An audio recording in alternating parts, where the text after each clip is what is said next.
Яг энэ дээр одоо үндсэн үйлдвэрсэн үйл ажиллагаа боллоо л доо.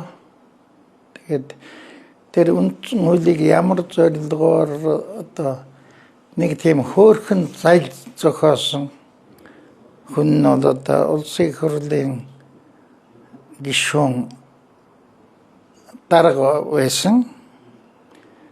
Амар баясгалан тэр ямар зал зохиосноо өөрөө одоо нинугүй ярьсан да 16-ны өдөр нийтэд хандаж өгсөн ярилцлага нь байна лээ. Тэндээс бүх юм харагдаж байна лээ.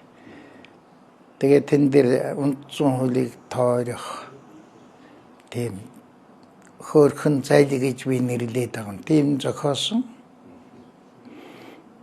Тэгээд энэ асуудал нь одоо үндсэн хууль зөрчсөн гэсэн утгаараа одоо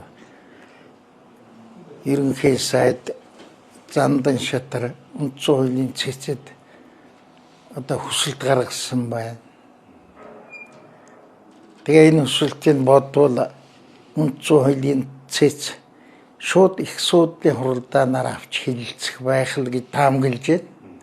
Яагаад гэхээр энэ нөгөө зохиосон зал одоо үйл зохиосон тэр зал нь бол их тодорхой байгаа юм.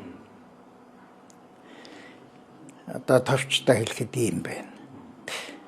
Тэгээ ерөнхийдөө энэ засгийн газрын чинь үйл ажиллагааг тогтвортой байлгах зорилгоор үндсэн хуульд одоо өөрчлөлтүүд оруулсан да. Ялангуяа тэр удаа дараагийн өөрчлөлтүүд бол бас тиймэрхүү санаа агуулсан байсан. Тэгээд одоо энэ ийм санааг агуулсан үндсэн хуулийн тэр гол үзэл санааг илэрхийлж байгаа энэ хэсэг дээр бол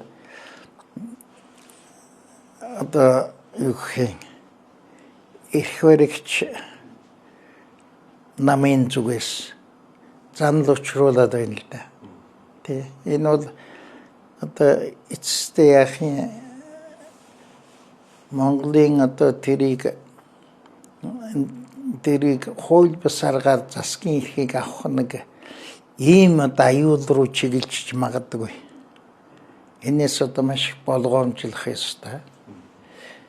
Үндсэн хуулийн цэцэл мэдээж хэрэг одоо энэ талаар зохих дүгнэлтээ гаргана хаа гэж гэдэгт итгэж байна. Одоо юу гэх төсвийн мөнгө эд хөрөнгө баялагийг одоо дур зоргоор завшиж байгаа этгээдүүд засгийн эрхэнд одоо гарах ийм аюулд хүрч болох байхгүй.